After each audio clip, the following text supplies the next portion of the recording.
Hello दोस्तों, स्वागत है आपका हमारे यूट्यूब चैनल मरीन वर्ल्ड में। दोस्तों, आज की इस वीडियो में मैं आप लोगों को बताऊंगा फ्रांस देश के बारे में रोचक तथ्य और अन्य जानकारी दूंगा आप लोगों को इस देश के बारे में इस वीडियो में। दोस्तों, वीडियो में आगे बढ़ने से पहले मैं आपसे रिक्वेस्ट करना चाहूँगा कि अगर आपने अभी तक इस चैनल को सब्सक्राइब नहीं किया है तो इसे ज़रूर सब्सक्राइब कर लीजिएगा और अगर वीडियो अच्छा लगे तो इसे शेयर ज़रूर कीजिएगा। तो चलिए दोस्तों, इस वीडियो को स्टार्ट करते हैं।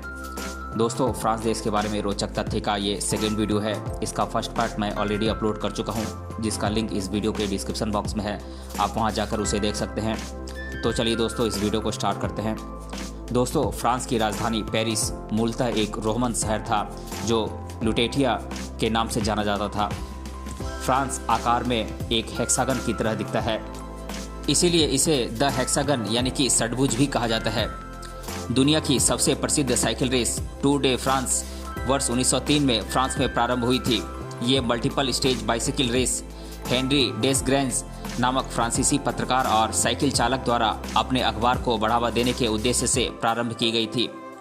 टेनिस की 4 ग्रैंड स्लैम प्रतिस्पर्धाओं में से एक फ्रेंच ओपन हर साल पेरिस के रोनाल्ड गैरोस स्टेडियम में क्ले कोर्ट पर खेला जाता है। खेल के ज़्यादा नियम कायदे कभी कभी खेल का मजा किरकिरा कर देते हैं, लेकिन फ्रांस के पारंपरिक बॉल गेम बॉल्स के साथ ऐसा नहीं है। इस रोचक खेल की नियम पुस्तिका 70 पेज लंबी है। फ्रांस में 44 यूनेस्को वर्ल्ड हेरिटेज साइट्स हैं। पेरिस में स्थित लोवर म्यूजियम दुनिया भर में सबसे ज़्यादा पर्यटकों को आकर्षित करता है। यह दुनिया का सबसे ज़्यादा विजिट किया जाने वाला म्यूजियम है। यहाँ आने वाले पर्यटकों की संख्या 9 मिलियन सालाना से भी ज़्यादा है। विश्व प्रसिद्ध मोनालिसा की पेंटिंग पेरिस के लोवर म्यूजियम में लगी हुई है। स्टैच्यू ऑफ लिबर्टी फ्रांस के लोगों द्वारा यूएसए को दिया गया एक उपहार था। यह गुस्ताव एफिल द्वारा निर्मित किया गया था, जिसने एफिल टावर का निर्माण भी किया था। दुनिया भर में लोकप्रिय होने के बाद भी एफिल टावर पेरिस शहर का सबसे ज़्यादा देखे जाने वाला स्मारक नहीं है। यह सम्मान पेरिस में स्थित cathedral Notre Dame de Paris को जाता है। दुनिया का पहला सौर पैनल फ्रांस में स्थित है।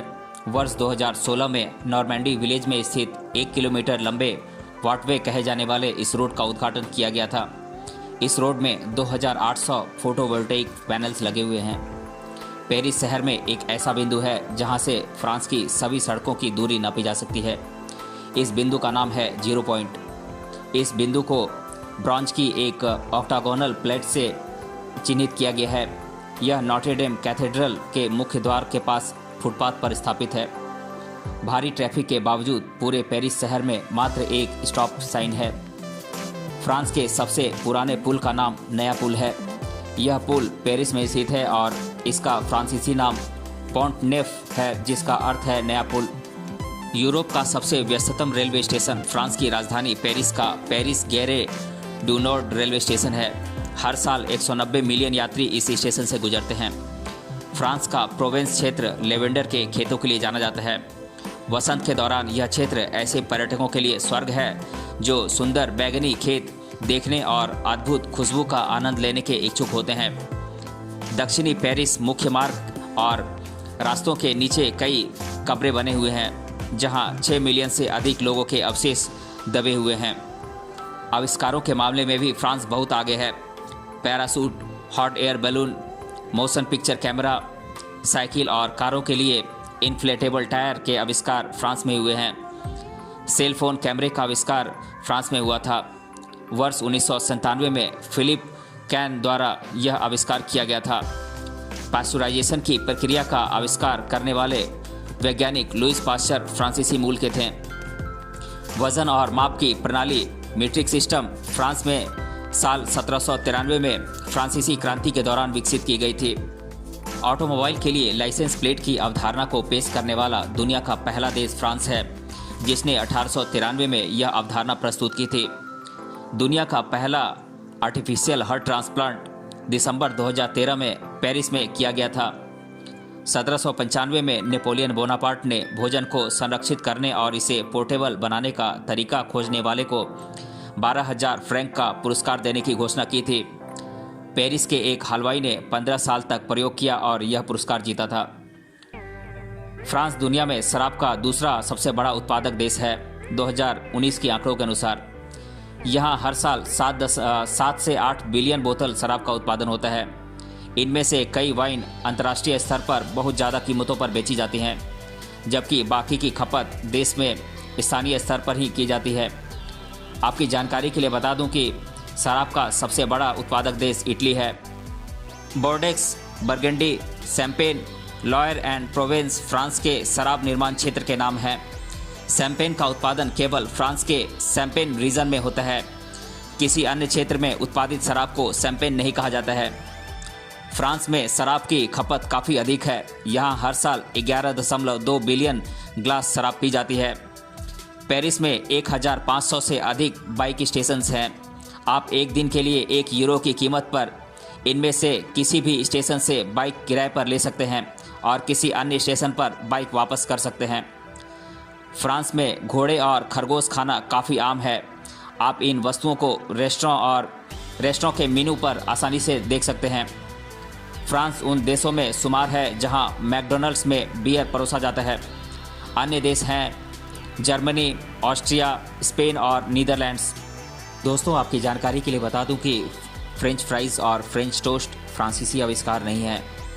फ्रांस में हर भोजन के साथ वाइन मुफ्त है और बियर को लग्जरी माना जाता है। पेरिस में एक व्यक्ति हैं जिम हेंस, जो पिछले 30 वर्षों से हर सप्ताह रात के खाने के लिए अजनबियों को आमंत्रित करते हैं।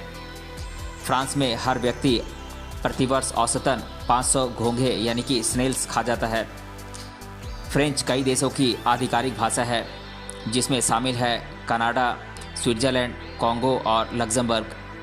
यह अंग्रेजी के बाद दूसरी सबसे अधिक पढ़ी जाने वाली भाषा भी है और दुनिया भर में 75 मिलियन से अधिक लोगों की मातृभाषा है। 300 से अधिक वर्षों तक फ्रेंच इंग्लैंड की आधिकारिक भाषा थी। शब्द इंटरप्रेन्योर की उत्पत्ति 13वीं शताब्दी में फ्रांस में हुई थी। यह इंटरप्रेंडर शब्द से बना है, जिसका अर्थ था to do something. World wide web से कई साल पहले से फ्रांस में ऑनलाइन सेवा प्रदान की जाने लगी थी। वर्ष 1980 से फ्रांस में मिनिटेल सेवा के तहत उपयोगकर्ताओं को online shopping, search engine, porn और संदेश बोर्डों तक एक्सेस प्रदान किया जाता था। 90 के दशक में 23,000 से अधिक सेवाओं से जुड़कर यह सेवा 25 मिलियन उपयोगकर्ताओं तक पहुंच गई थी।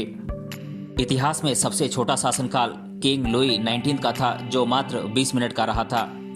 फ्रांस की राजधानी पेरिस को सिटी ऑफ लाइट्स के रूप में जाना जाता है। इस शहर में 296 इल्यूमिनेटेड साइट्स हैं, जिनमें पुल, चर्च, फव्वारे, होटल और राष्ट्रीय भवन शामिल हैं। फ्रांस के राष्ट्रपति चार्ल्स डी गॉल दुनिया के सबसे अधिक हत्या के प्रयासों से बचने वाले व्यक्ति हैं। 32 बार उनकी हत्या का प्रयास किया गया, लेकिन सौभाग्य से वे हर बार बच गए। इस वजह से उनका नाम Guinness book of world records में भी दर्ज है। फ्रांस में एक राजा ऐसे भी हुए जो जन्म के 5 माह पूर्व ही राजा नामित कर दिए गए थे।